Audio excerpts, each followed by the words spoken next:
அனைவருக்கும் வணக்கம். Welcome back to Sanju. இன்றைக்கி நம்ம சேனலில் நாம் பார்க்க போகிறது ஒரு ட்ரெடிஷ்னலான ஸ்வீட் ரெசிபி காசி ஹல்வா. இந்த ஹல்வா வெள்ளை பூசணி வச்சு செய்வோம். இது தமிழ்நாட்டில் ரொம்ப ஃபேமஸான ஒரு ஸ்வீட். இது ரொம்ப ஈஸியாக சீக்கிரமாக செஞ்சிடலாம். இந்த ரெசிபி எப்படி செய்கிறதுன்னு பார்க்குறதுக்கு முன்னாடி நம்ம சேனலை சப்ஸ்கிரைப் பண்ணலைன்னா சப்ஸ்கிரைப் பண்ணிவிட்டு பக்கத்தில் இருக்க பெல் ஐக்கனையும் ப்ரெஸ் பண்ணிவிடுங்க. இப்போ வாங்க வீடியோக்குள்ளே போகலாம்.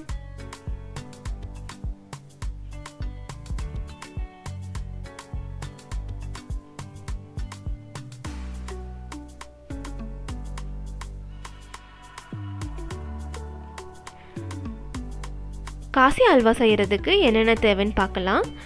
திருகி வச்சுருக்க வெள்ளை பூசணி 1.5 கப், சர்க்கரை 3/4 கப், நெய் 1/4 கப்,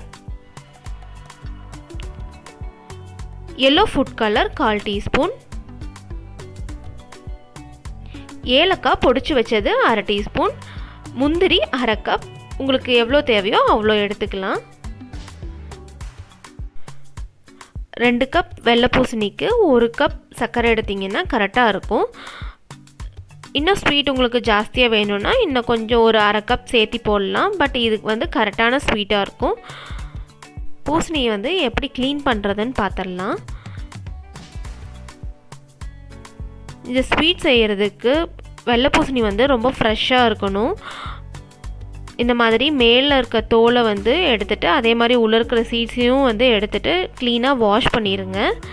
அதுக்கப்புறம் இந்த மாதிரி காய் சிறகிறதுல எல்லா பீசஸையும் நீட்டாக சிறகி எடுத்துக்கலாம்.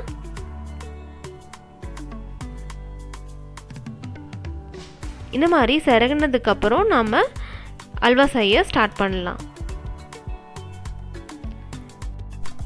அல்வா செய்கிறதுக்கு நான் ஒரு ஹெவி பாட்டம் பேன் எடுத்திருக்கேன். இது நல்லா ஹீட் ஆனதுக்கப்புறம் நான் 1 ஸ்பூன் நெய் சேர்த்திக்கிறேன். நெய் நல்லா சூடானதுக்கப்புறம் இதில் நம்ம முந்திரி சேர்த்திக்கலாம்.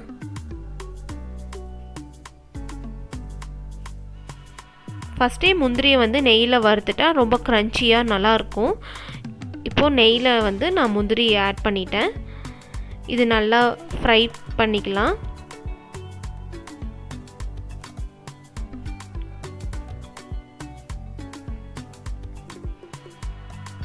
நல்லா கோல்டன் ப்ரௌன் ஆகிற வரைக்கும் நல்லா ஃப்ரை பண்ணிக்கலாம்.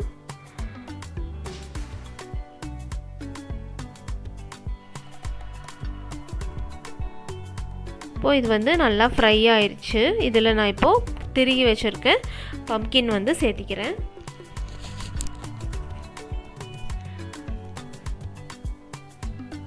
பம்ப்கின் நீங்கள் சிறகும்போது தண்ணி நிறையா விடும். அந்த தண்ணி நீங்கள் வேஸ்ட் பண்ணிடாதீங்க. அந்த தண்ணி யூஸ் பண்ணியே நம்ம இந்த பம்ப்கினை வேக வச்சிடலாம்.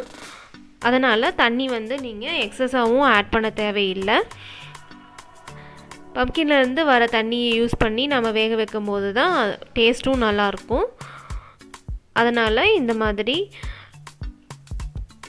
தண்ணி அதிகமாக சேர்த்தாமல் வேக வச்சுக்கலாம். இப்போ பாதி அளவு வெந்துருச்சு. இதில் நான் ஃபுட் கலரும் சேர்த்திடுறேன். இப்போவே நல்லா மிக்ஸ் பண்ணிவிடுங்க ஈவனாக.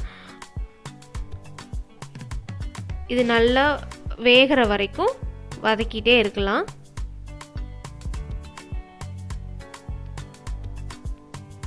இப்போது பம்ப்கின் நல்லா வெந்துருச்சு. இதில் நம்ம அடுத்தது சர்க்கரை சேர்த்திக்கலாம். சர்க்கரை சேர்த்துனோடனே தண்ணி விடும். அதனால் பயந்துடாதீங்க. இது மிக்ஸ் பண்ணிகிட்டே இருக்கும்போது கரெக்டான கன்சிஸ்டன்சி வந்துடும். அப்புறம் பம்ப்கின் வேகாமல் சர்க்கரை சேர்த்தக்கூடாது. இல்லைன்னா டேஸ்ட்டும் நல்லா இருக்காது. பம்ப்கின் அதுக்கப்புறம் வேகாது. சர்க்கரை சேர்த்துனதுக்கப்புறம் பம்ப்கின் வேகாது. அதனால் நல்லா வெந்ததுக்கப்புறம் சர்க்கரை சேர்த்திக்குங்க. இப்போ நல்லா சர்க்கரை உருகி வரும்போது தண்ணி விடும். நல்லா சர்க்கரை உருகிற வரைக்கும் வெயிட் பண்ணலாம். இது மாதிரி கலரிக்கிட்டே இருக்கணும்.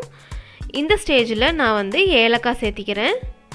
ஏலக்காய் இந்த மாதிரி நல்லா பவுடர் பண்ணி போட்டுட்டிங்கன்னா நல்லாயிருக்கும், வாயில் எதுவும் தட்டுப்படாது.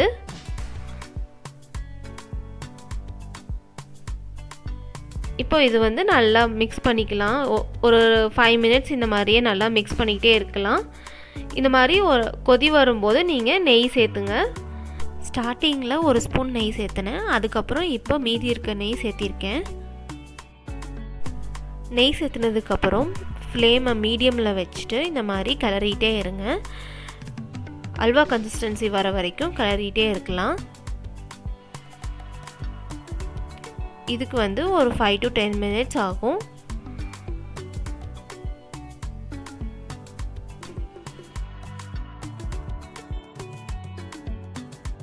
இந்த ரெசிபிக்கு அதிகமான நெய்யும் எடுக்காது, மித்த அல்வா மாதிரி. நீங்கள் வந்து அந்த நெய் பிரிஞ்சு வர வரைக்கும் வெயிட் பண்ண தேவையில்லை, ரொம்ப சீக்கிரமாக இந்த அல்வா செஞ்சிடலாம். இப்போ அல்வா வந்து கரெக்டான கன்சிஸ்டன்சியில் வந்துருச்சு. இது எப்படி ரெடி ஆயிடுச்சு நம்ம செக் பண்ணலான்னா, இந்த கார்னர்ஸ்லாம் பார்த்தீங்கன்னா பபிள்ஸ் மாதிரி இருக்கும். அதே மாதிரி இப்படி கரண்டியில் இப்படி திருப்பி விட்டிங்கன்னா அந்த வெள்ளை கலரில் இருக்குது பார்த்தீங்களா, அந்த மாதிரி ஃபார்ம் ஆகும். அப்படி ஆகும்போது நம்ம வந்து ரெடி ஆயிடுச்சுன்னு தெரிஞ்சுக்கலாம். இப்போ நான் வந்து ஸ்டவ் ஆஃப் பண்ணிடுறேன். ரொம்ப டேஸ்டான பம்கின் ஹல்வா ரெடி ஆயிடுச்சு. இது சூடாக பரிமாறும்போது ரொம்ப டேஸ்ட்டாக இருக்கும். இந்த வீடியோ உங்களுக்கு பிடிச்சிருக்குன்னு நினைக்கிறேன். பிடிச்சிருந்தா மறக்காமல் சப்ஸ்கிரைப் பண்ணுங்கள், லைக் பண்ணுங்கள், உங்கள் ஃப்ரெண்ட்ஸ் அண்ட் ஃபேமிலிக்கு ஷேர் பண்ணுங்கள். இந்த ரெசிபி செஞ்சு பார்த்துட்டு எப்படி வந்துச்சுட்டு எனக்கு மறக்காமல் கமெண்ட் பண்ணுங்கள். தேங்க்யூ.